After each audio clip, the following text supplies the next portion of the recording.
When I say this beats 2020, I'm not kidding. Well, that is a very nice group of beets right there. Now, we've never actually had just a beet harvest video, but I'm so impressed with the way our beets grew this year that I want to spend time and actually get a measurement, a weight on our different beets as we harvest all the beets that we've been growing so far this year. Guten Yardening, everybody.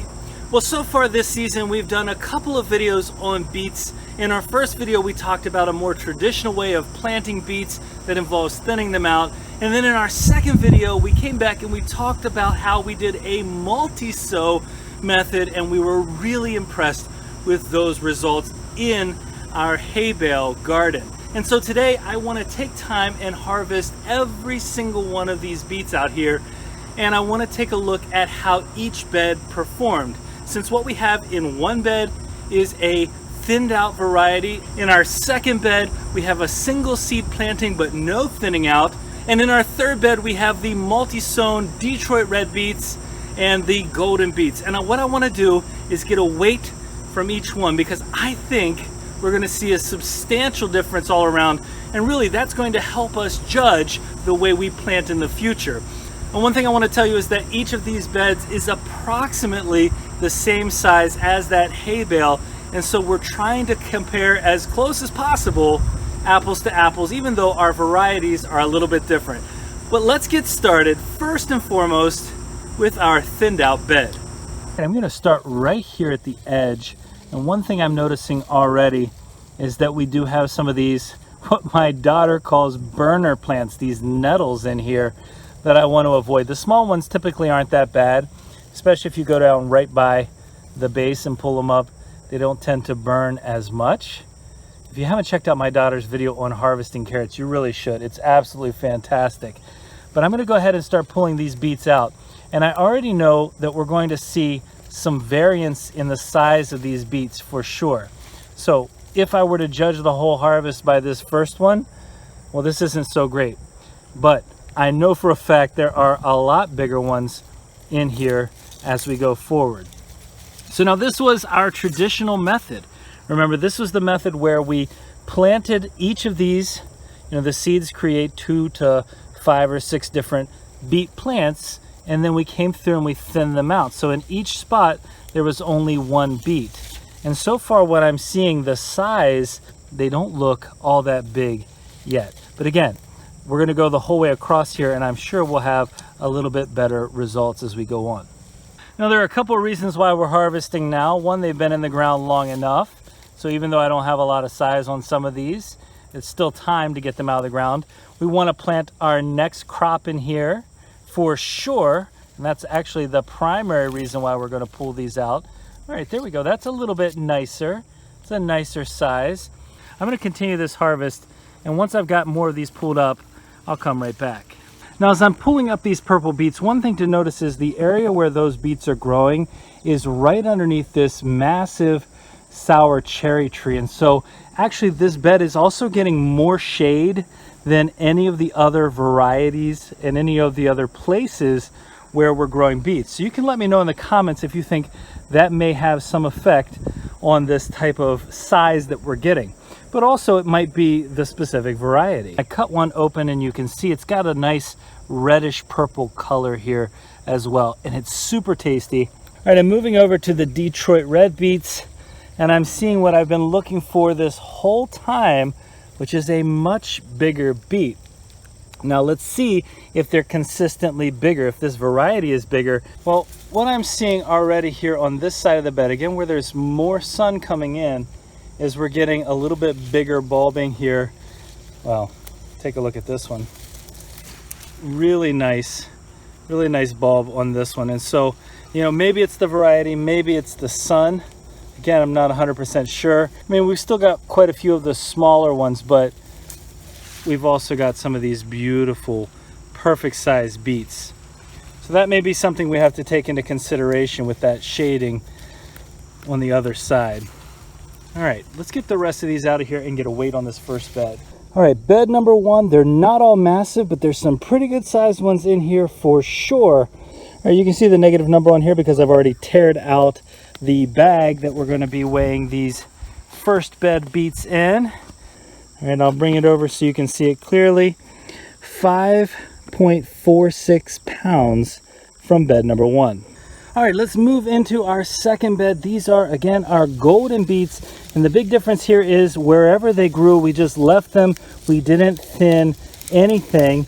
And I guess the second piece, the second difference here is that there's a little bit more sunshine. There's not any shading out. And that's a beautiful start to our golden beet harvest out of this bed. And I'm already seeing, again, maybe variety, but these beets look a little bit nicer than the starting point, at least, of our other bed. And you see this first one was a group of 4 beets all together. Wow, take a look at that. That is a fantastic start to a beet harvest.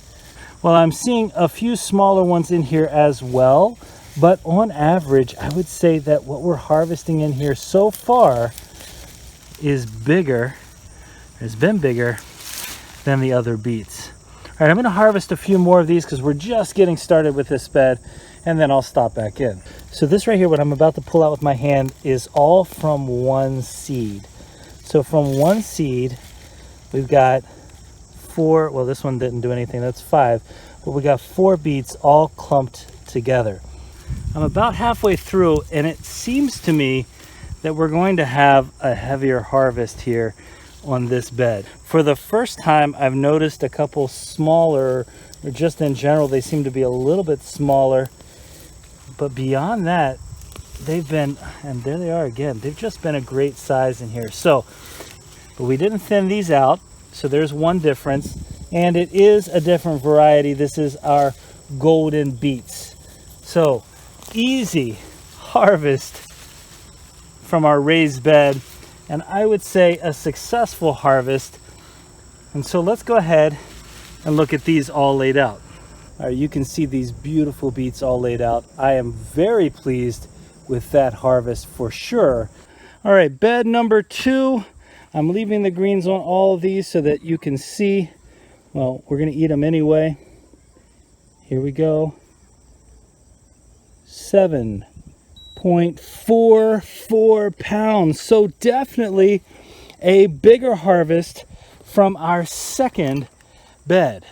Now, if you watched our last video on beets, you know that this is going to be the bed that I am absolutely the most excited about. This is our hay bale bed, and we multi-sowed in here, which means we put 3 seeds in each place where we planted the beets, and we've been harvesting off this for the last couple of weeks. So is it fair to compare each of those beds to this one since we've harvested quite a few beets off of this one? Well, we're going to do it anyway because I think that these are big enough that that comparison is going to be spot on anyway. So let's take a look at what our harvest here in this hay bale is. Look at how lush the greens are. All right, let's bring these out of here. Look at the size on these beets. Beautiful.